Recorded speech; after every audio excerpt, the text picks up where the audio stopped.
Standard 10th English question answer of Unit 6. Students, please write down some short questions. Question number 1. Why was Helen emotionally disturbed? Number 2. Helen was full of joy because. Complete the sentence. Number 3. Helen was prepared to fight against challenges. True or false? Number 4. What did Helen start writing? Number 5. The name of Helen's autobiography is dash. Number 6. Who edited Helen's autobiography? Number 7. Why are the blind people indebted to Louis Braille?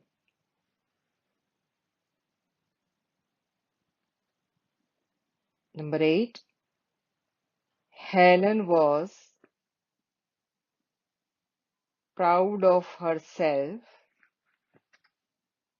because. Complete the sentence. Number 9. What was Helen's prime goal?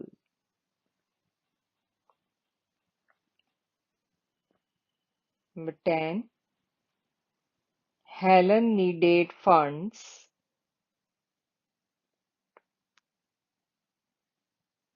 for dash and dash. 11. What did Helen strongly believe?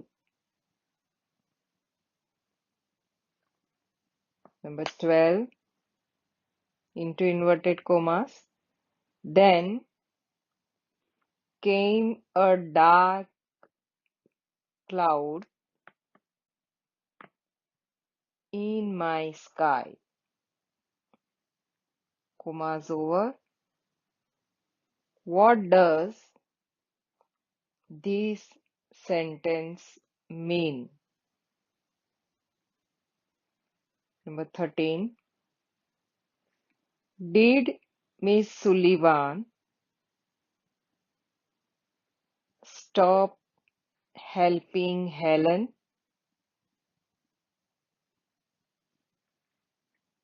14. Dash sacrificed her eyesight for dash. Number 15.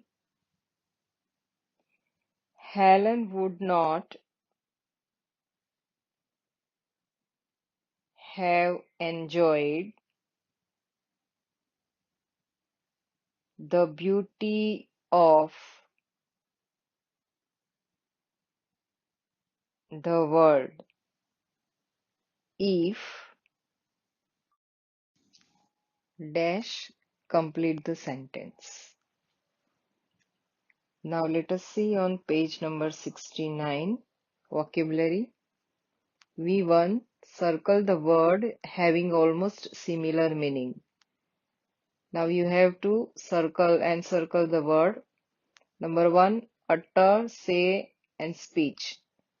તો utter નો similar કયો થશે? say. તો એને તમારે circle કરવાનું છે. એ જ રીતે આ ટેક્સ્ટ બુકમાં જ એક્સરસાઇઝ કરી લેવાની. vocabulary 2 give one word beginning with s. નીચે આપેલા જે ફ્રેઝીસ છે એના માટેનો વન વર્ડ અને બધા જ શબ્દો એસ થી શરૂ થાય છે. Let us do one. in a serious way. તો in a serious way means seriously. Number 2 give up something valuable. તો કંઈક give up એટલે to leave, છોડવું, આપવું, કંઈક કિંમતી વસ્તુ આપી દેવી. For a good cause, noble cause, કોઈ સારા કાર્ય માટે કંઈક આપી દેવું, બલિદાન કરી દેવું. તો શું આવશે? Sacrifice. Third, a person who speaks as the representative of another. કે તો એના માટે કયો શબ્દ આવશે? Spokes person. ફોર, હેપન અનએક્સપેક્ટેડલી, અચાનક ઘટના ઘટવી, સડનલી. A physical feeling. તો શું આવશે? sense. And a kind of assistance that you get, that is support. Now V3, complete the paragraph by putting the letter for the correct word in the blank. ખાલી જગ્યા પૂરવાની છે. શબ્દો આપ્યા છે અહીં. તો સૌથી પહેલા તો આપણે શબ્દોના અર્થ જોઈ લેવા અને યોગ્ય શબ્દ તમે ટેક્સ્ટ બુકમાં જ એક્સરસાઇઝ કરી શકશો. એ જ રીતે છે V4. pair the word similar in meaning. અહીં જે આપેલા જે શબ્દો છે એના સિમિલર શોધીને અહીં તમારે લખવાના. તો પહેલું જોઈએ આપણે અવેકન. અવેકનનો અર્થ થાય જાગૃત કરવું. તો એના માટેનો બીજો કયો શબ્દ છે અહીંયા? તો એ છે અરાઇઝ. Awaken and arise. આ રીતે બીજા શબ્દોનું શોધવાનું તમારે. ઘણા શબ્દો છે એના સિમિલર મીનિંગ નથી, તો તમારે એને જવા દેવા. એટલે આ રીતે દરેક શબ્દ જુઓ અને એના માટેનો પેર શોધીને અહીં લખો. V5 tick mark the word opposite in meaning and use it in your own sentence. તો અહીં તમારે opposite શોધવાના છે, વિરુદ્ધાર્થી શબ્દો, અને એ શબ્દ પરથી તમારે વાક્ય બનાવવાનું છે. તો પહેલું જોઈએ આપણે ઓર્ડિનરી. તો ઓર્ડિનરી માટે કયા કયા શબ્દો આપ્યા છે અહીં? General, common, average, extra ordinary. તો which is the opposite of ordinary? Extraordinary. So now you have to frame sentence from the word extraordinary. તો આ રીતે એની બાકીના શબ્દો તમારે વિરુદ્ધાર્થી શબ્દો અહીં ટીક માર્ક કરવા અને એના પરથી વાક્યો બનાવવા. Now let us see on page number 70. Pair the sentences focusing on the meaning of the underlined words. Put the letters in the box. તમારે પહેલા તો અંડરલાઈન કરેલો શબ્દ જે છે વાક્યમાં એને જોવાનો અને એને મળતું કયું વાક્ય બાજુમાં બી માં આપ્યું છે એ તમારે અહીં પછી એ લેટર આ બોક્સમાં લખવાનો. તો આપણે જોઈએ first, Helen got interested in the play and started imitating the movements. તો અંડરલાઈન વર્ડ છે ઇમિટેટિંગ. તો ઇમિટેટિંગ નો અર્થ આપણને ખબર છે શું થાય? કોપી કરવી કે નકલ કરવી.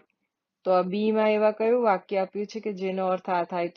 તો પહેલા સૌથી પહેલા બી ના બધા વાક્યો વાંચી જવા, જેથી આપણને ખબર પડે કે કયું વાક્ય એ સાથે મેચ થશે. તો આપણે જોઈએ કે અહીંયા D, my friend was coping in the examination. તો આ તમારે ડી લેટર અહીં લખવાનો. આ જ રીતે સેન્સ, કનેક્ટેડ, ઓબેડ એન્ડ ગોલ. તો આ માટેના કયા વાક્યો યોગ્ય છે? તો એ તમારે મેચ કરવાના છે. Now V3, match the words with their main meanings. Write the number in the box and frame sentences using the words. આમાં પણ તમારે સિમિલર મીનિંગ્સ મેચ કરવાનો છે અને એના પરથી તમારે વાક્ય બનાવવાનું છે. તો વાક્ય તમે નોટબુકમાં લખી શકશો. મીનિંગ છે ટુ ફોલો ઓર્ડર્સ. તો આપણે જાણીએ છીએ કે ટુ ફોલો ઓર્ડર્સ મીન્સ અહીંયા બધા વાંચી જવાના. Apart from, miracle, progress, blind, sacrifice, deaf, boundless, provide, obey, ability. તો ટુ ફોલો ઓર્ડર્સ મીન્સ શું આવશે? ઓબે. તો અહીંયા તમે બોક્સમાં ઓબેની સામે નંબર 1 લખી શકો. એ જ રીતે અનેબલ ટુ સી, જોઈ ના શકવું, એટલે કે અંધ. તો કયો શબ્દ આવશે અહીંયા? બ્લાઇન્ડ. તો બ્લાઇન્ડ સામે 2 લખો અને એના પરથી તમારે વાક્ય ફ્રેમ કરવાના છે કે two follow orders, enable two C, આ શબ્દોનો તમારે યુઝ કરીને વાક્યો બનાવવાના છે. તો એ વાક્ય તમારે નોટબુકમાં લખવાના. Now let us see comprehension. C1, describe the learning process of Helen. હેલનની જે લર્નિંગ પ્રોસેસ છે, how her teacher started teaching her, કઈ રીતે એમણે એને શીખવવાનું શરૂ કર્યું. You can use phrase or full sentences from the text. Begin this way: I or she started making finger movements. ટીચરે એને કઈ રીતે શીખવવાનું શરૂ કર્યું. અહીંયા તમારે ક્યાં I પહેલા પુરુષમાં લખી શકો અથવા તો she, હેલન. એટલે સૌથી પહેલા તો એને આંગળીઓની મૂવમેન્ટ શીખવવાનું શરૂ કર્યું. પછીથી એને જે પામ હથેળી પર એક બાજુ પર પાણીનો ફ્લો જાય છે ને બીજી બાજુ WATER વોટર લખે છે. તે આ બધા જે સેન્ટેન્સીસ આપ્યા છે ટેક્સ્ટબુકમાં, એ સેન્ટેન્સીસ તમારે અહીં લખવાના છે. Now C2, list the phrases or sentences describing the effect of her teacher, Miss Sullivan, on Helen's development in learning. Read them out in the class. Begin in this way: I or Helen learned to spell words. તો friends, અહીં એ sentences અથવા ફ્રેઝીસ શોધીને લખવાના છે કે જે miss સુલિવાને હેલનને શીખવ્યું અને એનામાં જે ડેવલપમેન્ટ ઇન હર લર્નિંગ, કે કયું કયું એ શીખી, એ વાક્યો તમારે અહીં લખવાના છે. Now let us see C3. Rewrite the text by replacing the underlined word with those given in the box. તો પેરેગ્રાફ આપ્યો છે, એમાં અંડરલાઇન વર્ડ્સ કર્યા છે એ ખોટા છે, તો તમારે એ બોક્સમાંથી સાચા શોધીને લખવાનો. તો પહેલું, as for example, some days later Helen was moving about in the school compound. So moving about in the school compound એ ખોટું છે. તો ઉપરના બોક્સમાંથી આપણે કયું સાચું વાક્ય શબ્દો શોધીને લખીશું કે Helen was walking in her garden. તો આ રીતે બાકીના શબ્દો જે છે અંડરલાઈન, એ તમારે ચેન્જ કરીને વાક્ય પેરેગ્રાફ ફરીથી તમારી નોટબુકમાં લખી લેવાનો. અને એ જ રીતે C4, tick mark true or false, and if they are false, correct them. So you have to correct them in your notebook. So let us see one. Helen used to go to her teacher's house to study. So this sentence is false. So Helen didn't go, but her teacher came to her house. એના teacher એના ઘરે આવ્યા હતા. તો આ sentence તમારે જે ખોટા હોય એ તમારે સુધારીને લખવાના છે. તો હવે પછીની બધી જ એક્સરસાઇઝ ટેક્સ્ચ્યુઅલ છે. આ એક્સરસાઇઝ તમે ટેક્સ્ટબુકમાં લખી શકશો. ત્યારબાદ જે છે C5 ઇન્સિડન્ટ્સ આપ્યા છે કે 1887માં એની કેટલી એજ હતી, ત્યારે કઈ ઘટના બની, 19માં શું થયું. તો આ બધા જે ઘટનાક્રમ છે ફ્રેન્ડ્સ, એ ખૂબ સારી રીતે લખી કાઢજો, કારણ કે આના લીધે તમને હેલન વિશેની સરસ મજાની શોર્ટ નોટ તૈયાર થઈ જશે કે જે પણ યર છે એને આટલી એજમાં કઈ ઘટના ઘટી. તો આટલું જ તમને બોક્સ સરસ રીતે આવડી જશે તો તમને હેલન કેલર વિશેની શોર્ટ નોટ્સ તૈયાર થઈ જશે. એ જ રીતે C6 છે, tick mark the correct options.